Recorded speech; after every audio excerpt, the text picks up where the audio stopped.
젊은 사람들 사이에 그리고 여행을 좋아하는 사람들 사이에서 에어비앤비를 모르는 사람은 거의 없는데요. 특히 젊은 층은 호기심도 채워주고 저렴한 비용으로 숙소를 해결할 수 있기에 에어비앤비를 오히려 선호합니다.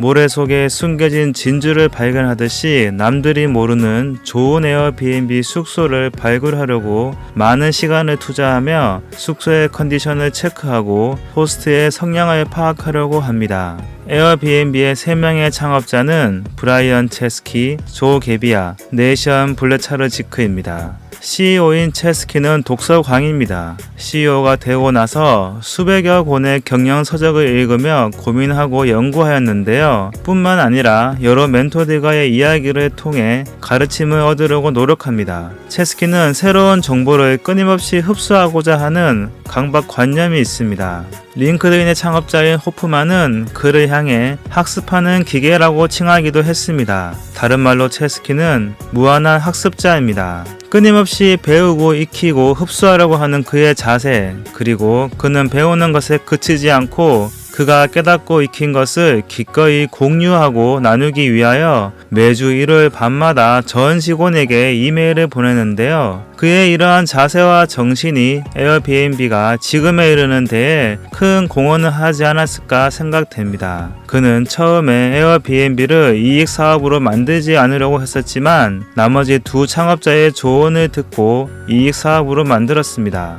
그에게는 무한 공유 의식이 이미 자리 잡고 있었던 것이죠. 그리고 그 의지로 공유 산업의 대표적인 회사인 에어비앤비를 설립하고 이끌어가고 있습니다. 그들이 성공할 수 있었던 비결은 무엇일까요? 수많은 벤처 기업이 만들어지고 사라지는데 에어비앤비는 그들과 무엇이 달랐기에 누가 봐도 성공할 만한 위치에 오르게 된 것일까요? 에어비앤비도 설립 때부터 지금까지 성공만 한 것은 아닙니다. 크고 작은 실패를 경험했지만 끊임없이 도전하며 지금의 위치에 오른 것이죠. 초기에 사업이 자리를 잡도록 투자 지원과 조언을 아끼지 않은 Y 콤비네이터의 그레이엄은 크게 성공한 기업을 보면 언제나 열정적으로 참여한 창업자가 있었다고 말합니다. 더불어 단순히 성공적인 아이디어 덕분에 성장한 기업은 많지 않다고 덧붙입니다. 즉, 성공의 열쇠는 벤처 기업의 아이디어나 상품보다 창업자들의 열정이라는 점입니다. 대부분의 사람들은 어떤 게임을 만들어서 혹은 어떤 획기적인 상품을 만들어서 성공을 할지에 관심을 보이는데요. 그래서 실제로 실행에 옮기지는 않고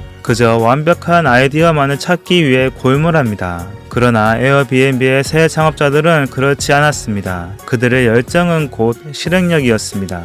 그들은 아이디어 기획에 많은 시간을 쏟지 않았습니다. 곧바로 론칭을 했습니다. 실행하는 힘이 대단했던 것입니다. 그래서 그들은 여러 사업을 론칭했고 접어야 했는데요. 단 한 번에 에어비앤비를 창업하고 성공의 가도를 걸은 것이 아니었던 것이죠. 실패한 사업은 당연히 남들에게 알려지지 않았던 것일 뿐입니다. 남들에게 보이지 않는 수많은 실패를 경험 삼고 잡초처럼 포기하지 않는 근성으로 결국 에어비앤비에까지 이르게 된 것입니다. 실패를 두려워하지 않고 성공할 때까지 문을 두드린 것이죠. 성공할 때까지 도전하면 언젠가는 성공할 수밖에 없습니다. CEO인 체스키도 성공 비결에 대하여 다음과 같이 말하고 있습니다. 정말 평범하고 가난한 3명의 학생들이었습니다. 다만 우리에게는 미래를 내다볼 줄 아는 직감과 그것을 만들어낼 만한 무모한 용기가 있었습니다. 물론 단순히 열정만으로 모든 사업에 성공한다는 것은 불가능합니다. 그들에게는 그 아이디어를 실현하기 위한 기술력도 있었습니다. 3명의 창업자 중에서 네이션 블레차르지크가 기술을 담당했는데 특히 에어비앤비의 대금 결제 방식은 대단한 업적이었습니다.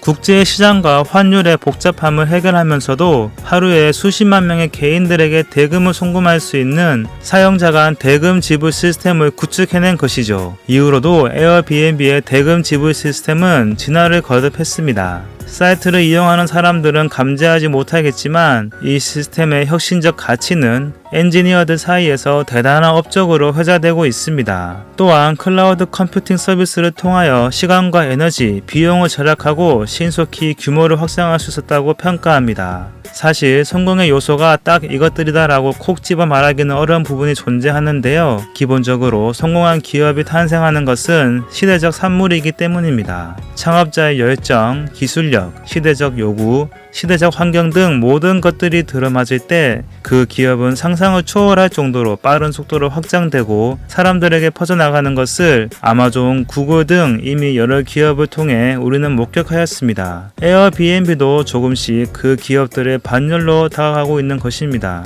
물론 넘어야 할 산도 여전히 존재합니다. 안전의 문제도 있고 인종차별의 문제도 있었고 기존 호텔 산업과의 경쟁도 치열합니다. 그리고 단위 제품 기업에서 이원 제품 기업으로 전환하는 큰 도전도 기다리고 있습니다. 그 외에도 예상할 수 없는 많은 위험 요소들이 기다리고 있을 것입니다. 그 모든 순간을 잘 넘어가야 될 것입니다. 이제 에어비앤비는 여행 그 자체를 상품으로 만들려고 시도하고 있습니다. 앞으로 에어비앤비를 통해 어떠한 색다른 경험을 하게 될지 기대가 되는데요. 그리고 아마존이 기존 유통산업을 장악했듯이 에어비앤비가 어떤 모양과 방식으로 기존 여행 산업에 도전하며 자신만의 리그를 만들어갈지 궁금해지기도 합니다. 아마존, 구글, 에어비앤비 등과 같은 기업들과 동시대를 살아가며 그들의 영향력을 실제로 경험하는 것은 말 그대로 산 역사의 증인으로 살아가는 것이 아닐까요?